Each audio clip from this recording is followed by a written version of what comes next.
Okay, maraming salamat, Sister Liway, sa napakagandang pagbabahagi ng mga salita ng Diyos at pagpalain ka.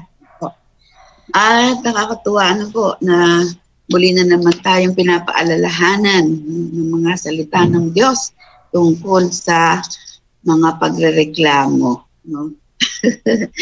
Parang ito ay minsan din nating tackle, parang si Matet yata nag-preach nung Sunday yan sa pagrereklamo. Okay? At maganda yung sinabi ni Sister Liway, yung pagkakaiba ng complaint at saka yung contentment. No? So para mawala yung pagrereklamo, kailangan tayo ay nakokontento. Ito ba? Kaya lang naman nagkakaroon ng reklamo, hindi tayo kontento. Kunyari, sa paglilinis na ginagawa natin, di ba?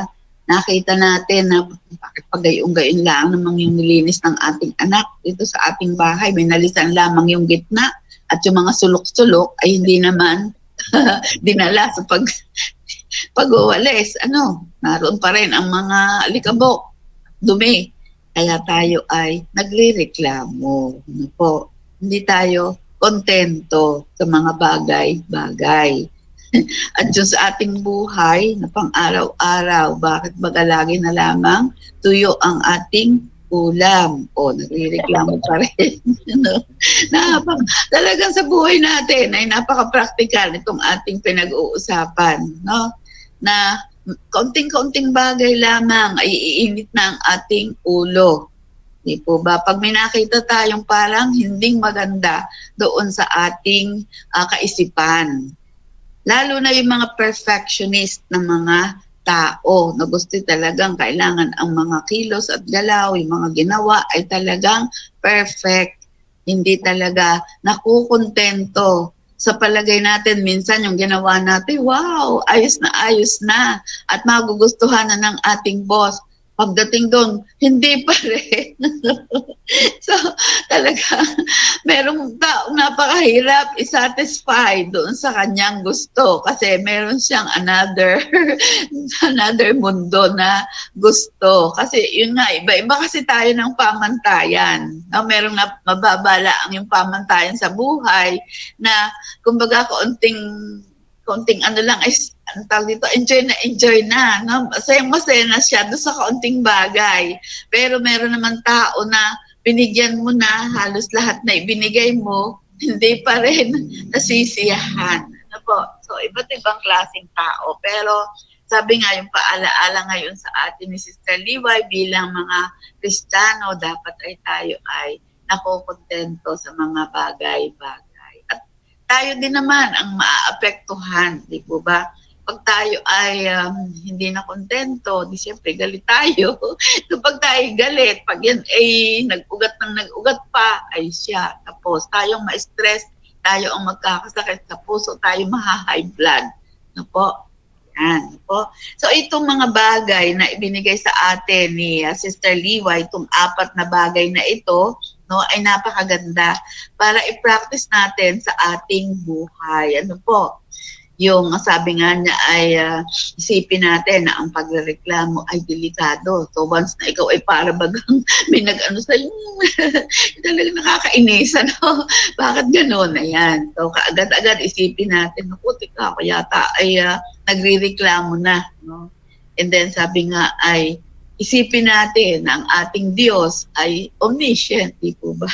Lahat ng bagay nalalaman niya at kaya nangyayari sa ating buhay ay meron siyang plano.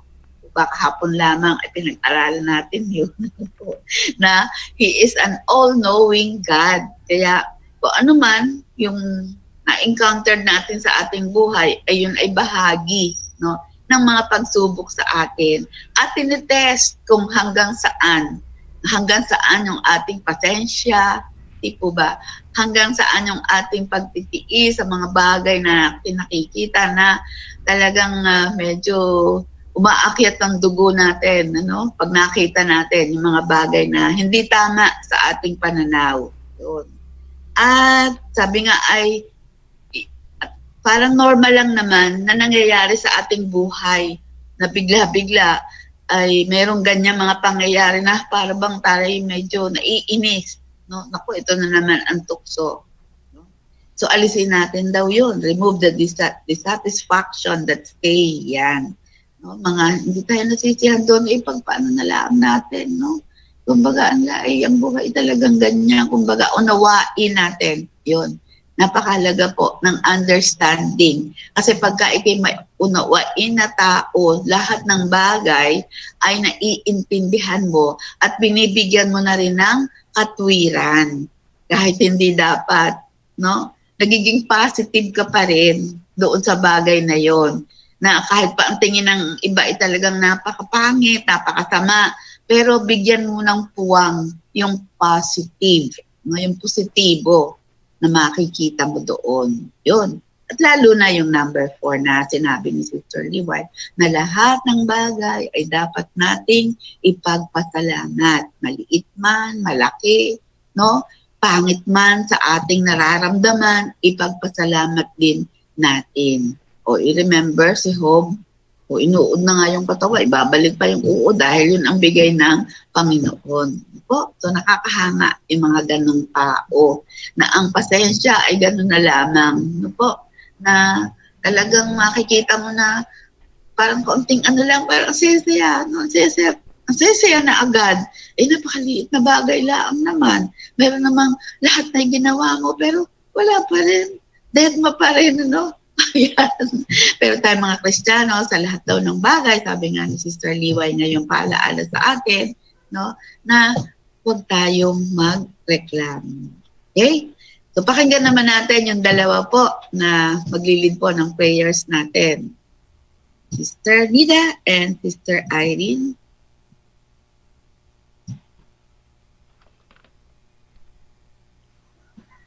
Aray ko. Aray ko.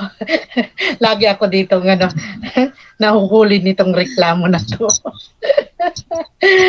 Ay, kaya ngayon pipikit na lang ako. Hindi ko makakita yung dapat ko. Kasi kung minsan naman talaga naman ay ang hirap nga po talaga.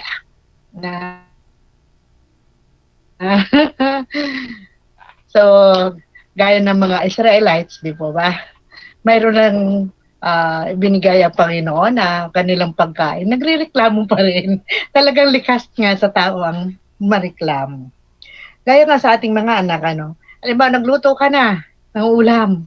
Magrereklamo na, hindi pa natikman. Hindi pa na-try kung anong lasa noon, di ba? So, bakit hindi mo na i-try? So, gaya sa ating magrereklamo sa mga bagay-bagay na nakikita natin, unawain na lang nga natin.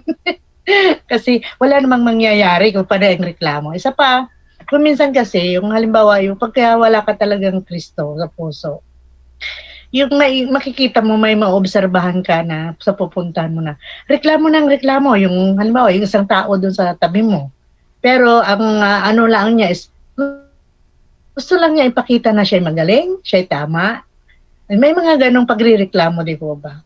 At ang pagrereklamo lagi ay naglilid talaga yan sa hindi matiwasay kundi sa kaguluhan. So, pag may makitang karekla-reklamo, pikit. para walang maireklamo. Yun lamang po. Sister Irene?